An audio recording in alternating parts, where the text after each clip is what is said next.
para a gente poder amarrar essa questão do primeiro capítulo, a gente vai falar de 4 coisas. Primeiro é a questão da perspectiva na arte, segundo é o teatro, terceiro é a dança e quarto é a música na arte renascentista.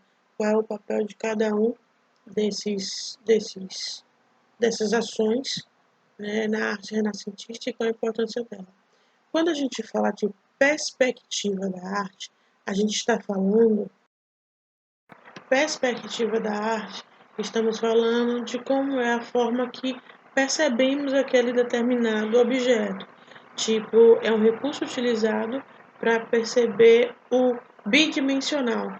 Quando você vê um cubo, quando você vê um triângulo, quando você vê um copo, você percebe que ele tem um acabamento, que ele tem um molde diferenciado. Esse molde diferenciado que você consegue visualizar, ele é chamado de perspectiva. Ou seja, perspectiva na arte é o recurso utilizado para que vocês consigam identificar com os próprios olhos a questão do bidimensional, a questão da forma e da moldagem que determinado objeto possui. Quando a gente quer tratar da música renascentista, a gente tem aí 2 trechos bem importantes para ser citado.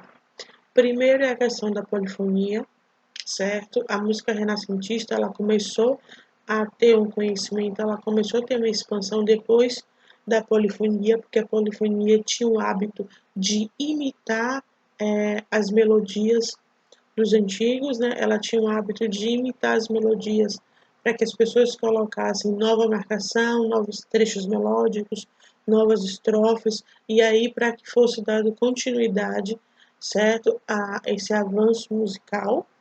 Então, a música, ela começou a se destacar depois da polifonia, e a música também, ela tem 2 pontos muito positivos, porque antigamente nas igrejas era todo mundo muito acostumado com os corais, aquele coral que tinha um monte de gente que ficava enfileirado cantando as músicas religiosas.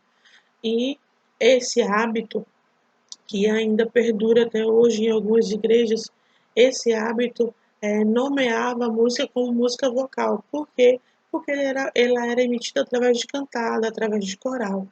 E as pessoas não faziam muito uso dos instrumentos musicais. O instrumento musical era só mero acompanhante, ele não tinha nenhum destaque. Porém, com a inserção de novos instrumentos, ele passou a fazer um diferencial, deixando de se tornar apenas uma música vocal para passar a se tornar uma música instrumental. Por quê? Porque os instrumentos começaram a soar de maneira mais forte e coral, marcando o passo da música, dando uma melodia e um ritmo assertivo, fazendo com que esses instrumentos que normalmente ficavam escondidos atrás da cantada passasse a admitir a posição de frente, passaram a ficar na frente da cantada. Podemos dizer que no período renascentista o teatro ele começou a tomar forma, ele começou a ter força, porque no período renascentista os atores desses teatros eles começaram a passar grandes dificuldades. E por causa dessa dificuldade que eles estavam passando, eles começaram a se unir para formular companhias teatral. Então, eles começaram a se unir para que essas companhias teatral fossem criadas e fossem feitas com um fortalecimento maior, para que todo mundo que dependesse desse subsídio, desse salário, que era o salário da apresentação, onde eles apresentavam os seus sentimentos, apresentavam tudo aquilo que está no imaginário dele, certo? Ela fosse permanente. E a gente pode perceber que aqui no Brasil, essas companhias teatrais, até hoje ela existe, numa concentração maior no Rio, em São Paulo, verdade, mas ela também existe aqui na Bahia.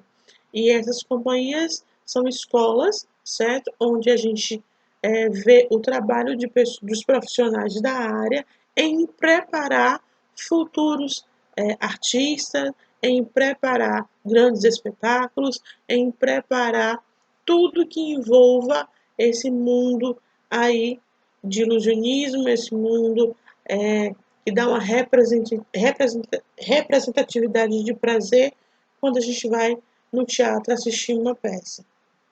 Então, perspectiva, que é o recurso, né, utilizado como uma forma de dar uma visão diferenciada da arte. A gente tem a música, a gente tem a dança e a gente tem o teatro renascentista, que fazem um diferencial muito bacana na teoria.